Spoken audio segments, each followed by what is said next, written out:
बंदर और शेर की कहानी। एक जंगल में एक शेर रहता था। उसी जंगल में एक लोमड़ी भी रहती थी जो शेर की असिस्टेंट थी। लोमड़ी जंगल में जानवरों का पता लगाती थी और आकर उसकी सूचना शेर को देती थी। शेर बड़ा ही खूंखार और क्रूर था।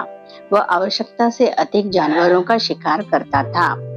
शेर शिकार किए गए गए जानवरों से कुछ लेता था और पेट भरने पर बाकी जानवरों को वहीं छोड़ देता था।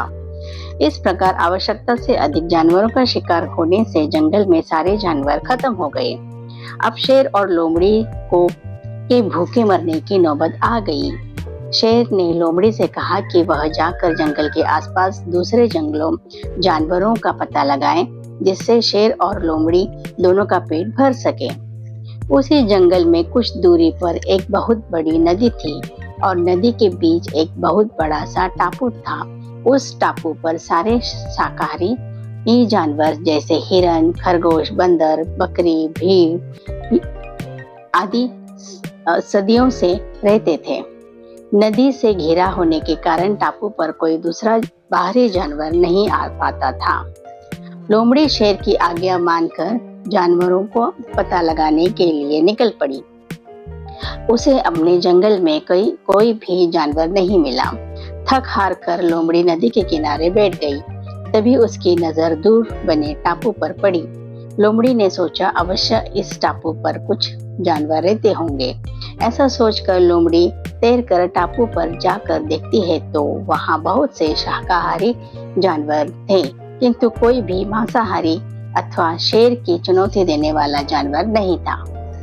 यह देखकर लोमड़ी बहुत खुश हुई और अपने जंगल लौटकर उसने शेर को सारी बात बताई। लोमड़ी की बात सुनकर शेर बहुत खुश हुआ और उसने लोमड़ी को शाबाशी दी। दूसरे दिन शेर लोमड़ी के साथ उस टापू पर जानवरों का शिकार करने के लिए पहुंच गया।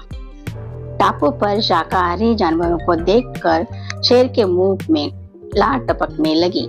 उसने एक ही दिन में बहुत सारे जानवरों को मार डाला और कुछ जानवरों को खाकर बाकी जानवरों को छोड़ दिया। शेर लगातार 2 दिन इस प्रकार शिकार किया। टापू के सारे जानवर शेर से बुरी तरह डर गए और सभी ने एक सभा बुलाई। सभा में शेर से बचने के लिए उपाय पर चर्चा हुई। सभी ने अपने अपने सुझाव दिए।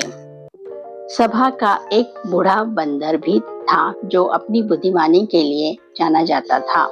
सारे जानवरों ने उसे बूढ़े बंदर से सुझाव मांगा। बूढ़े बंदर ने कहा, इस प्रकार अगर हम डर कर भागते रहे तो हम में से कोई नहीं बचेगा। हमें सूझबूझ के साथ इस शेर का सामना करना पड़ेगा। जंगल के दूसरे जानवरों ने बंदर से पूछा कि उनके पास शेर के समान ना बड़े दांत हैं और ना ही तेज नाखून, वह शेर का सामना कैसे कर पाएंगे। बूढ़े बंदर ने कहा, हमें आमने सामने की लड़ाई नहीं लड़नी है, बल्कि युक्तिपूर्ण तरीके से शेर का खात्मा करना होगा। जानवरों ने बंदर से आगे की योजना बनाने के लिए बंदर से कहा। सबके अनुरोध करने पर बंदर ने एक योजना बनाई जिससे बड़ी आसानी से शेर का शिकार किया जा सकता था।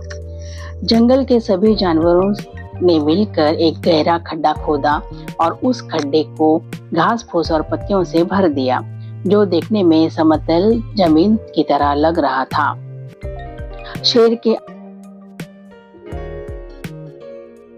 शेर ने जैसे ही जानवरों को देखा तो उसकी भूख जाग गई और वह जानवरों का शिकार करने के लिए उसकी तरफ भागा।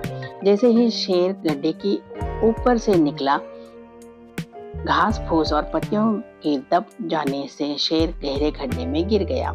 शेर ने और खड्डे से निकलने के बहुत प्रयत्न किया, किंतु गड्ढा अधिक गहरा होने के कारण लाख कोशिश करने के बाद भी गड्ढे से नहीं निकल सका। शेर के साथ साथ उसके पीछे भागते हुए लोमड़ी भी गड्ढे में गिर गई। भूख और प्यास से शेर और लोमड़ी दोनों की गड्ढे में मौत हो गई।